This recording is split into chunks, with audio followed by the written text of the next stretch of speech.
Welcome to Chitra சமையல். இன்றைக்கி நாம் செய்ய போகிற ஸ்பெஷல் ரெசிபி கொங்கு நாட்டு தட்டைப்பயிறு சாதம் தாங்க. காலையில் எந்திரிச்சிடும், மத்தியானத்துக்கு குழந்தைங்களுக்கு ஆஃபீஸ் போகிறவங்க லஞ்ச் பாக்ஸ் எடுத்து செல்ல என்ன செய்யலான்னு மண்டே பிச்சுக்க வேண்டியது இருக்குது. அப்போ இதை டக்குன்னு நம்ம செஞ்சு கொடுக்கலாம் 10 நிமிஷத்துலேயே. தட்டைப்பயிறு தோலோடு செய்கிறதுனால இதில் புரோட்டீனும் நார்சத்து எல்லாம் அதிகமாக இருக்குது. இந்த சாதம் செஞ்சு சாப்பிடும்போது அது நம்மளுக்கு கிடைக்கும்.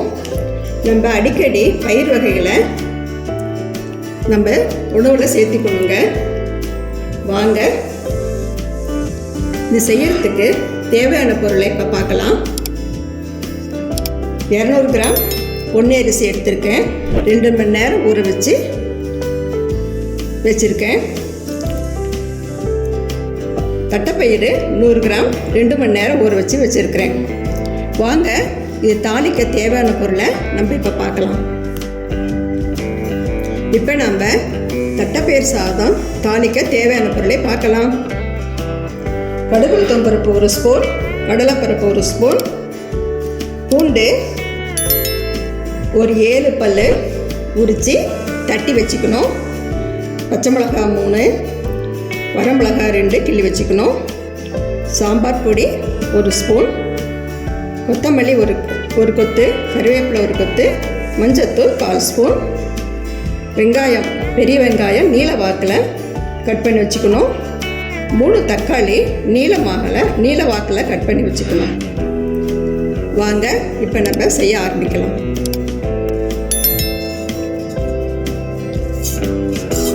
அடுப்பில் வடைச்சட்டி வச்சுக்கணும், ஒரு 4 ஸ்பூன் நல்லெண்ணெய் விட்டுக்கலாம். தேங்காய் எண்ணெய் உங்களுக்கு பிடிச்சிருந்தா அதையும் நீங்கள் சேர்த்துக்கோங்க, அது உங்கள் விருப்பம். எண்ணெய் காயிட்டோம், எண்ணெய் காஞ்சிடுச்சு. இப்போ கடுகு உளுத்தம்பருப்பு கடலைப்பருப்பு போட்டுக்கலாம். முதல்ல அடுப்பை சிம்மில் வச்சுக்கணும். நம்ம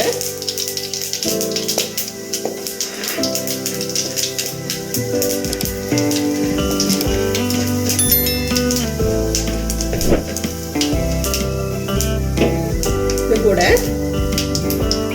கருவேப்பிலை,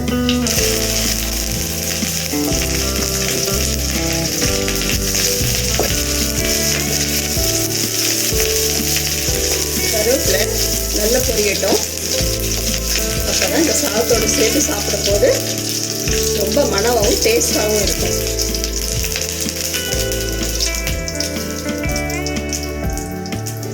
பூண்டு தட்டி வச்சிருக்கிறோம்ல, அதை இப்போ போட்டுக்கலாம்.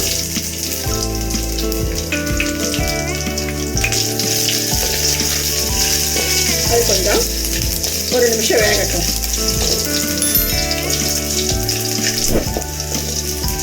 இந்த பூண்டு கடலைப்பருப்பெல்லாம் சேர்ந்து சாப்பிடும்போது நம்ம ரொம்ப நல்லா இருக்கும்.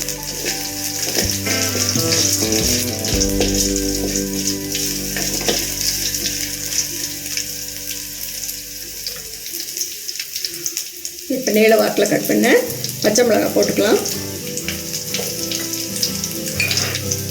அப்புறம் வரமிளகாய் 2 கிள்ளி வச்சுருக்கோம்ல, அதையும் போட்டு வதக்கிக்கலாம். இந்த மாதிரி 6-7 முறை நம்ம வீட்டில் இந்த பயிர் வகை சாதம்லாம் செஞ்சு சாப்பிடும்போது உடம்பு வள கொடுக்கும். நம்மளுக்கு தனியாக சாப்பிட ஒருத்தர் பிடிக்காது. இந்த மாதிரி செஞ்சு சாப்பிடும்போது இன்னும் சாப்பிட்லாம் தோணும்.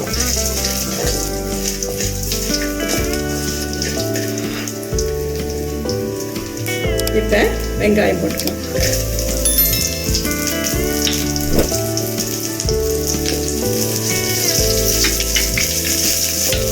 அது கொஞ்சம் வேகட்டும், 1 நிமிஷம்.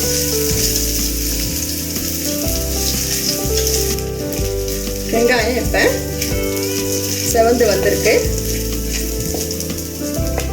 இப்போ நம்ம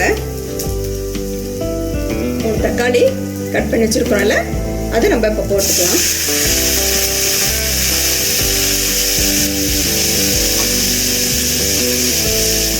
தக்காளி வெங்காயம் நல்லா வதங்கி குழஞ்சி வரணும். அப்போ நம்ம இந்த 1 ஸ்பூன் தூள் உப்பு போட்டு நல்லா வதக்கி எடுத்துக்கலாம்.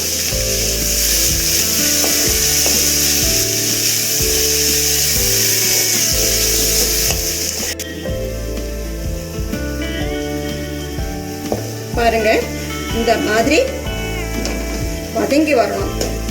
நல்லா கொல கொலன்னு வெங்காயம் தக்காளி எல்லாம் சேர்ந்து வதங்கி வரணும். அது வரைக்கும் நம்ம வதக்கிக்கணும். அடுத்தது நம்ம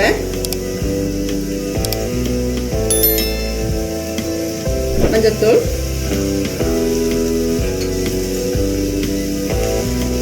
சாம்பார் பொடி.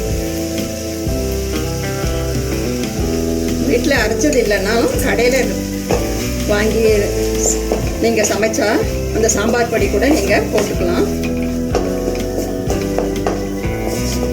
ரொம்ப வாசனை வந்திருக்குங்க. இதை ஒரு பக்கம் வச்சுக்கலாம். இப்போ நம்ம அடுப்பில் ஒரு ப்ரெஷர் குக்கர் வச்சுக்கலாம். நான் 200 கிராம் பொன்னி அரிசி எடுத்திருக்கேன். நீங்கள் பச்சரிசி வேணாலும் சீரக சம்பா வேணாலும் உங்கள் பெரிய அது எடுத்துக்கலாம்.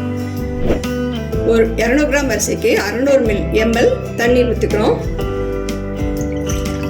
இது 200 கிராம் அரிசி இது இந்த டம்ளர் தான் நான் எடுத்திருக்கேன். 3 டம்ளர் தண்ணி நான் இப்போ ஊற்றிக்கிறேன்.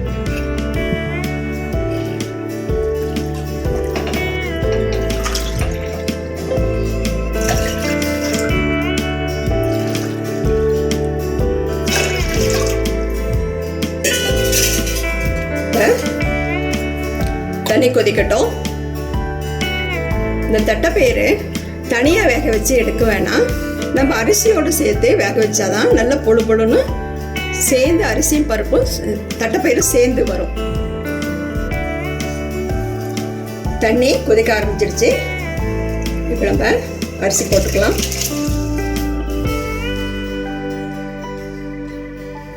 தட்டைப்பயிறு,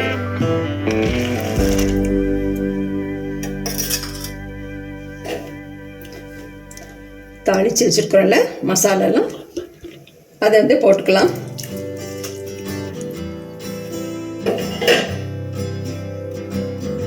இப்போ வெங்காயம் தக்காளி வேகிறதுக்கு தான் உப்பு போட்டிருக்கோம். இப்போ அரிசி தட்டைப்பயிரெல்லாம் வேகணும்ல, அதுக்கு இப்போ தேவையான உப்பு நம்ம போட்டுக்கலாம். பத்தாது, அதனால் போட்டுக்கிறோம். இது கூட கொத்தமல்லி தழை ஒரு கைப்பிடி அளவு எடுத்து வச்சுருக்கோம்ல, அதை நம்ம போட்டுக்கலாம். இதுதான் ஒரு கிளறிக்கலாம்.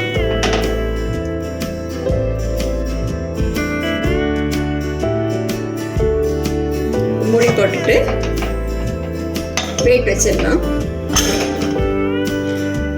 அடுப்பை ஹை ஃப்ளேமில் வச்சிடலாம். 5 விசில் வரட்டும். ஆஃப் பண்ணிடலாம் குக்கரை. அப்புறம் திறந்து பார்த்துக்கலாம்.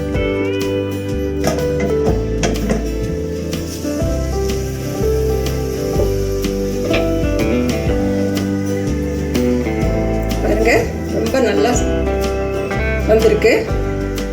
சாதமும் உதிரியா இருக்கு.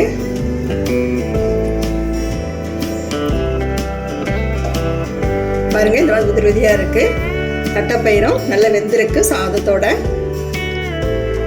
இப்போ இது கூட 2 ஸ்பூன் நெய் விட்டுக்கலாம். நெய் விடுறதால இன்னும் டேஸ்டாக இருக்கும். ஒரு கலரிடலாம். இப்போ இதை டேஸ்ட் பண்ணி பார்க்கலாம். ரொம்ப டேஸ்ட்டாக வந்திருக்குதுங்க. உப்பு காரம் எல்லாம் சரியாக இருக்குது. இதை நம்ம ஒரு பிளேட்டில் பரிமாறிக்கலாம். தட்டைப்பயிறு சாதம் ஒரு தட்டில் நம்ம பரிமாறிட்டோம். ரொம்ப சூப்பராக வந்திருக்கு. நீங்களும் உங்கள் வீட்டில் இதே அளவோட செஞ்சு பாருங்கள். இந்த வீடியோ உங்களுக்கு பிடிச்சிருந்தா சித்ரா சமையலுக்கு லைக் பண்ணுங்கள், கமெண்ட்ஸ் பண்ணுங்கள், சப்ஸ்கிரைப் பண்ணுங்கள். உணவே மருந்து. மிக்க நன்றி. இந்த வீடியோ உங்களுக்கு பிடிச்சிருந்தா சித்ரா சமையலுக்கு லைக் பண்ணுங்க, ஷேர் பண்ணுங்க, சப்ஸ்கிரைப் பண்ணுங்க. உங்களுடைய கருத்துக்களை கமெண்ட் செக்ஷன்ல பதிவு பண்ணுங்க. உணவே மருந்து.